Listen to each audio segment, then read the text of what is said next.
조 후보자에 대한 기자 간담회, 민주당이 주최한 기자 간담회 이후에 심상정 정의당 대표는 이 기자 간담회로는 인사청문회를 대신할 수 없다는 입장을 내놨습니다. 이걸 부정적인 입장일 수 있는 것이고요. 인사청문회 가능성을 좀 압박했다고 볼 수 있는데, 그렇다면 해임 건의안에 있어서 정의당, 아까 처음에 부정적이었던 바른미래당 등 민주평화당 등 한다면 해임 건의안에 본회의에서 통과될 가능성도 배제할 수는 없는 아니 그러니까 그 부분이 이제 매우 예민한 부분인데 지금 정의당은 사실은 아직은 세모표예요. 솔직히 말해서 그죠? 그런데 그 민심의 이제 그 흐름이 만만치 않다 하는 거는 자기네도 이제 파악하고 있기 때문에 쉽사리 결정을 못 내리고 있는 거잖아요. 게다가 한쪽으로는 또 솔직히 말하면 그 연동형 비례대표제 여기에 약간 발목이 잡혀 있는 것도 사실이니까. 근데 그 지금 그럼에도 불구하고 이 해임 건의안을 과연 내서 이것이 그 표결까지 갈 수 있을까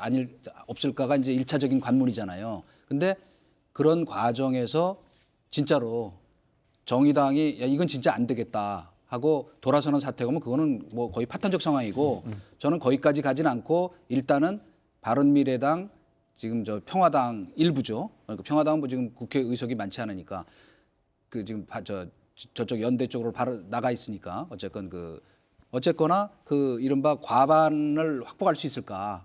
재적 과반수를 그런 말하자면 이제 계산을 둘러싸고 밀고 당기고 하는 그 자체가 이제 중요한 그 전국 변수가 되겠죠. 나가지는 않을 거로 저는 심상정 대표 이 발언은 심상정 대표가 들으면 서운할지는 모르겠지만 시간 벌기용 발언이다. 저는 그렇게 봐요. 무슨 이야기냐면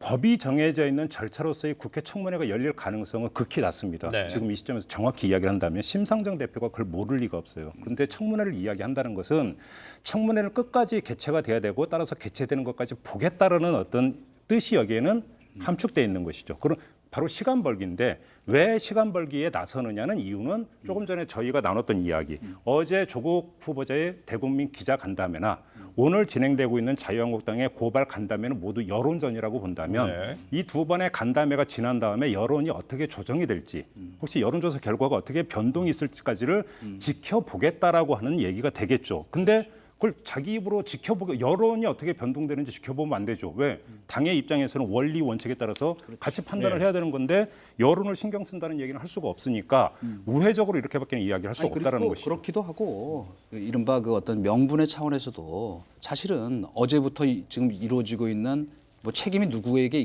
있는가 하는 것을 떠나서 지금 이른바 그 장외 지금 그 간담회 지금 공방을 하고 있는 거잖아요. 그러다 그거를 국회에서 자기네 출입기자 데리고 이거는 사실 엄밀히 말하면 의회주의의 파괴라고 보는 게 맞거든요. 그러니까 당연히 정의당 입장에서 그렇게 지적하지 않을 수가 없고 그다음에 오죽하면 어제 그 김부겸 의원 같은 경우도 그건 안 된다고 반대했겠어요.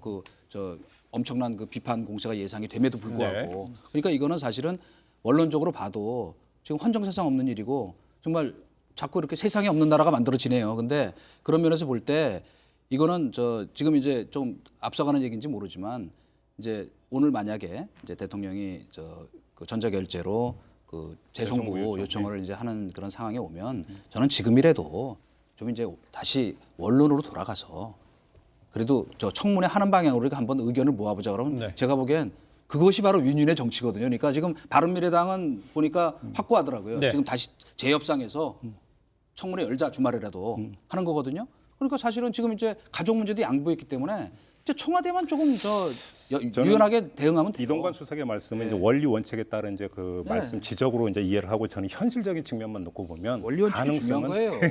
가능성은 거의 없을 것 같아요. 왜냐하면 그러니까 예를 들어서 이제 강기정 그 정무수석이 했던 이야기나 뭐 그다음에 이제 법사위 간사인 송기현 의원이 했던 이야기나 아침에 참 강 수석이 뭐 나왔다면서요. 인터뷰를 했습니다. 해서 이제 보면은 그렇게 재송부 요청 기간을 길게 줄 것 같지는 않아요. 길게 줄 것 같지는 않고 바로 임명 절차로 들어가기 위한 통과 의뢰가 될 가능성이 대단히 좀 높아 보이는 것 같고 여기다가 또 한 가지 문제가 있어요. 뭐냐면 법사위 차원에서 의결을 지금 안건조정위원회가 구성이 되어 있는 거예요.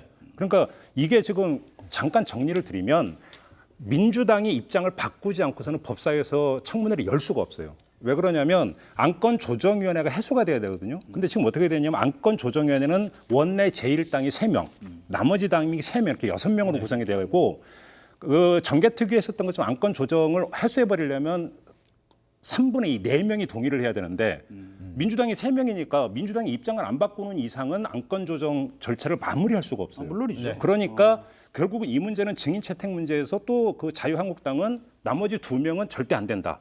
이 입장이면 이건 방법이 없는 거예요. 근데 지금 사실은 요거만 얘기할게요. 지금 그 민주당도 증인 채택은 이미 다 사실상 동의한 거나 마찬가지예요. 동생과 재수는 이미 내부적으로 양보를 했다고. 그러니까 지금 걸림돌은 오직 청와대 강경 자세뿐이에요. 솔직히 말하면. 네, 알겠습니다.